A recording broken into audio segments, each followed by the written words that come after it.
Praise the Lord. தோல்வி அவசியம். உங்களுக்கு இது புதிதா இருக்கலாம்.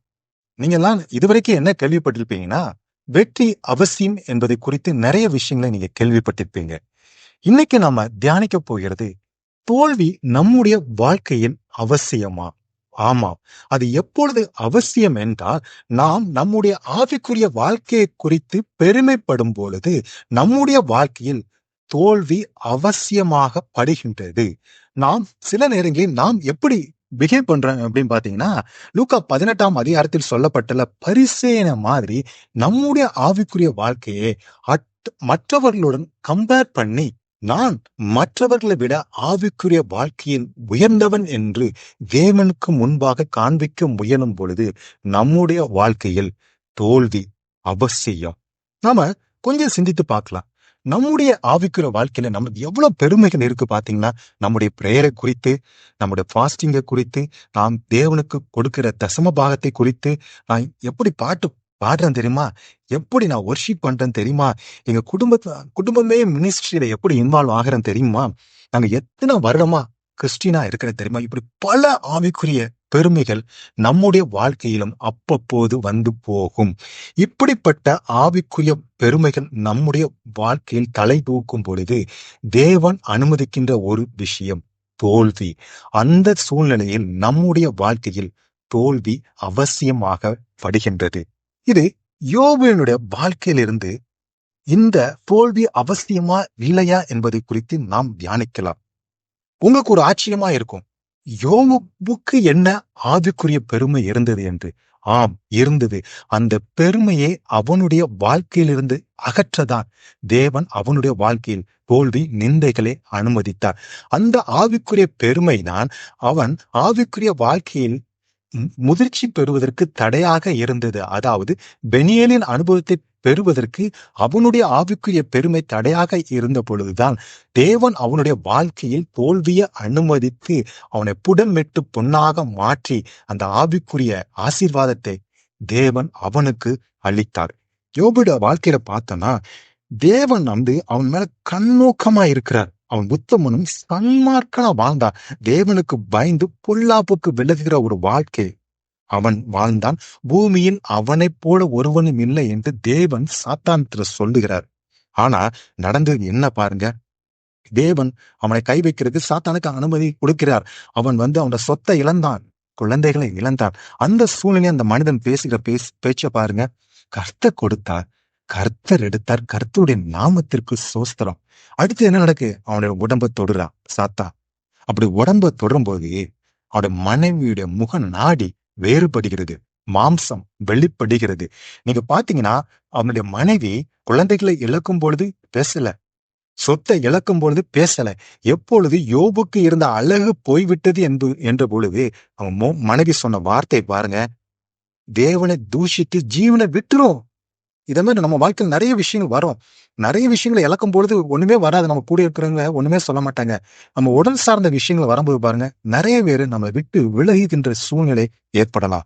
ஆனா அந்த சூழ்நிலையை இந்த யோபு என்ன சொல்றாரு, தேவன் கையில் நன்மையை பெற்ற நான் தீமையை பெற வேண்டாமா? அப்படி சொல்லிட்டு யோபு தன் உதடுகளினால் பாவம் செய்யவில்லை. இந்த சூழ்நிலையில் தான் 3 ஃப்ரெண்ட்ஸ் வராங்க. எப்படி இந்த காலத்துல நம்ம சொல்லணும்னா, யோபு கஷ்டப்படுறான், அவனுக்கு ஆறுதல் சொல்லணும், பிளைட்டை பிடிச்சி நல்லா பிளான் பண்ணி யோபுட்ட உட்கார்ந்துருக்காங்க. 7 நாள் பேசவே இல்லை. ஆனா அவங்க பேச ஆரம்பிக்கும் பொழுதுதான் பாருங்க என்ன நடக்குது. நிறைய கருத்து பரிமாற்றங்கள் 2 பேருக்குள்ளும் மாறி மாறி நடக்கும் பொழுதுதான் கர்த்தர் ஒரு விஷயத்தை வெளிக்காட்டுகிறார். அதாவது யோபு தன் பார்வைக்கு நீதிமானா காண்பிக்கிறான். அப்படி அவன் காண்பிக்கிறது எப்படி காண்பிக்கிறான்னா, தேவனை பார்க்கும் நான் நீதிமான் என்று அவன் சொல்ல முயலுகின்றான். அதனாலதான் பாத்தீங்கன்னா 32ஆம் அதிகாரம் 1ஆம் வசனம் 2ஆம் வசனத்தை நான் பார்க்கும் பொழுது ஒரு சின்ன பையன் எலிவுக்கு கோபம் வருது. அந்த 3 பேரை தவிர இன்னொரு மனிதன் இருக்கிறான், ஒரு சிறு பையன். அவன் என்ன சொல்றான் பாத்தீங்கன்னா, யோபு தேவனை பார்க்கிலும் தன்னை நீதிமான் ஆக்கினும் நிமித்தம் அவன் மேல் அவனுக்கு கோபம் உண்டாயிற்று. இது மறுபடியும் 40ஆம் அதிகாரம் 8ஆம் வசனத்துல தேவனே யோபுட்ட சொல்லுவாரு, நீ உன்னை நீதிமானாக்கி கொள்ளும்படி என் மேல் குற்றம் சுமத்துவானே. 2 விஷயத்த யோபு பண்றாரு. என்னன்னா, தேவனை விட தன்னை மிஞ்சின நீதிமானா காட்ட விரும்புகிறார். இது யாரோட சுபாவம்? சாத்தானோட சுபாவம். சாத்தான் என்ன பண்றான்? தேவனுக்கு மேலாக, வானங்களுக்கு மேகங்களுக்கு மேலாக உன்னதத்தில் ஏறுவேன், உன்னதமானவருக்கு ஒப்பாவேன் என்று அவன் இருதயத்துல சொன்னான்.